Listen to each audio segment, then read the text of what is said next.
Hello and welcome. This is a 2017 Subaru BRZ. Now I think we can all agree on something, and that's the fact that this vehicle is not very fast. But what if you are absolutely in love with the looks and styling of this vehicle, but you just want a lot more power? Well, in Gran Turismo 7, you're in luck because you can get your hands on the 2017 Drift BRZ.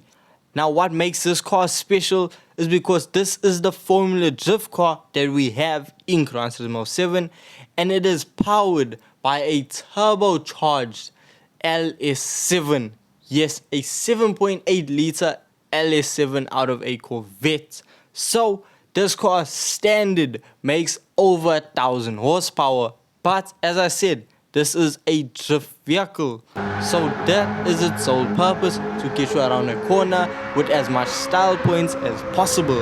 But what if we turn this into a fully track focused vehicle, where we see if we can get it to go around corners as fast as possible? The car has everything it needs to become the perfect race car.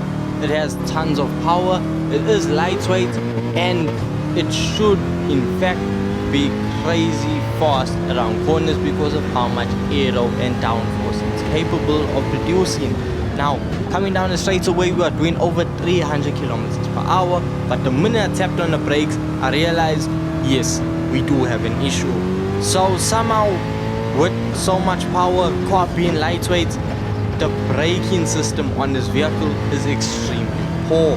The car, with some tuning to the standard suspension, you are able to take it through corners extremely fast. However, when it does come to braking, the car is unstable and the car just doesn't like braking. It doesn't want to slow down, it just wants to keep pushing forward.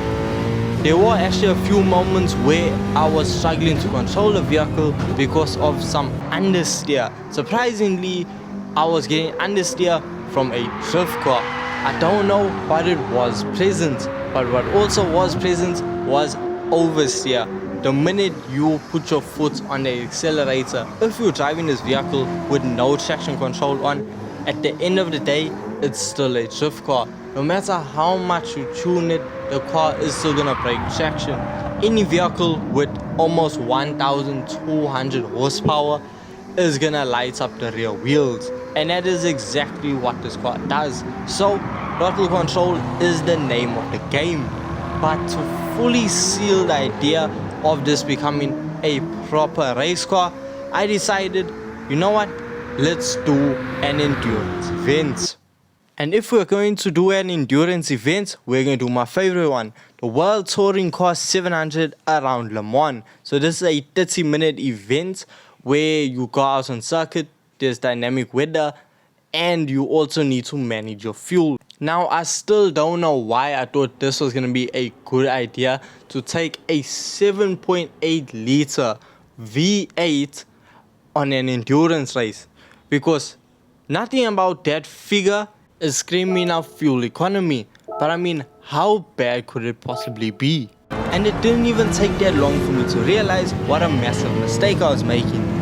If we put it over to fuel map 6, we see that we have 1.5 laps of fuel remaining. Other vehicles, you get more than 3 laps, 4 laps, even 5 laps of fuel remaining before you're gonna run completely out.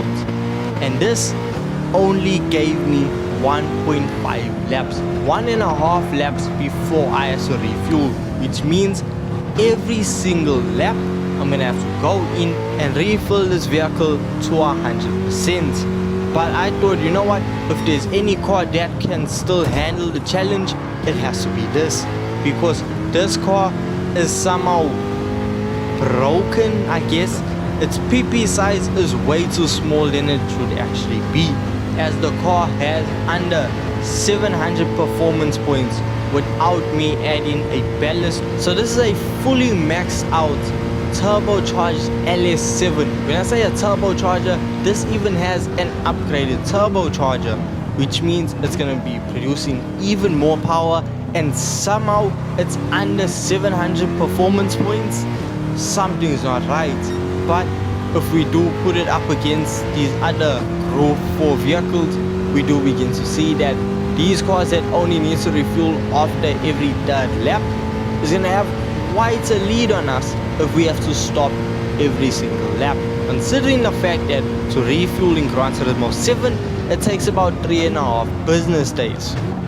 Oh, and we also have to worry about our bad brakes, so we have to brake super early. However, the only thing we have going for us is how this car accelerates and its high top end speed.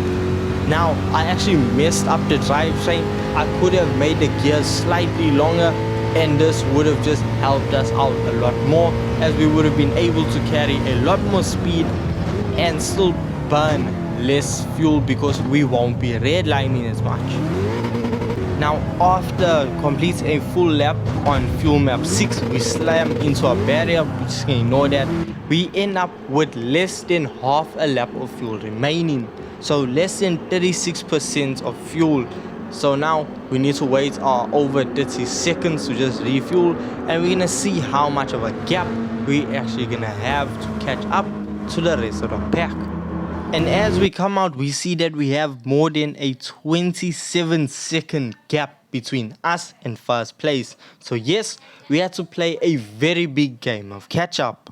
After a second lap, we work our way back up to 4th position, now with only a 5-second gap between us and first place. Unfortunately, now I have to dive into a pits for my second refill, and with rain upcoming, I don't know whether or not to change my tires, but I changed them rather to just be safe. With the gap now being almost 42 seconds between myself and first place, it was a bigger job to catch up to first place. And now with rain on the radar, rain falling on the circuit, it's gonna make it even harder for this 1000+ horsepower BRZ to get any grip. So now after a whole back and forth of catching up to first place, refueling, falling back, catching up to first place, refueling, we finally reached the end of the race, the final lap, with less than 3 minutes on the clock left. We now leave the pits with a full tank of fuel, slightly worn tires, and a gap of over 11 seconds between myself and first position. So now the race was on.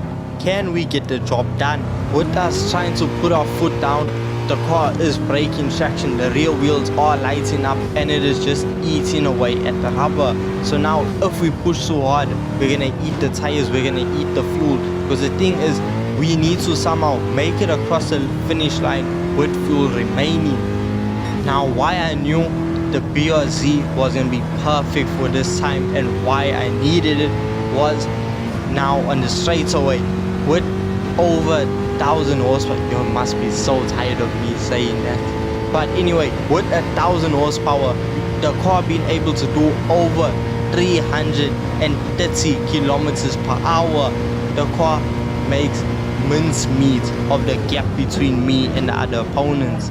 However, we gotta slam incredibly hard on the brakes because, as I said, the braking system on this BRZ is extremely poor. So now, onto the second part of the straightaway, foot flat, the car is now reeling in the opponents. We can see the gap now is so under 4 seconds. We are just getting closer and closer, but at the same time, we are burning way too much fuel. So there we go. Now onto the podium. Second place and first place are right in front of us. We can get the job done. As long as I don't do anything foolish, we should have this race in the bag. So we make the move around the Lamborghini. Now we leave the Corvette almost like it's standing still. The BRZ is too powerful for these Group 4 vehicles. Now the problem is, as I said, braking. The car, we gotta slam on the brakes incredibly early to make it around the corner. So now it was just us against the fuel. And ladies and gentlemen, we were able to do it. You can see how my tires are completely worn. We got a penalty for absolutely nothing, but it didn't matter because we still had a gap between us and second place. We finished the race in first position with the AI on the hardest difficulty as possible. The BRZ, the least fuel efficient car in the game, made it through an endurance event and won it. So this drift car turned endurance racer is truly something to be reckoned with. I absolutely adore this vehicle, and if you haven't tried it out yet, I do recommend you do. So without further ado, thank you so much for watching, and I'll see you in the next one. Peace.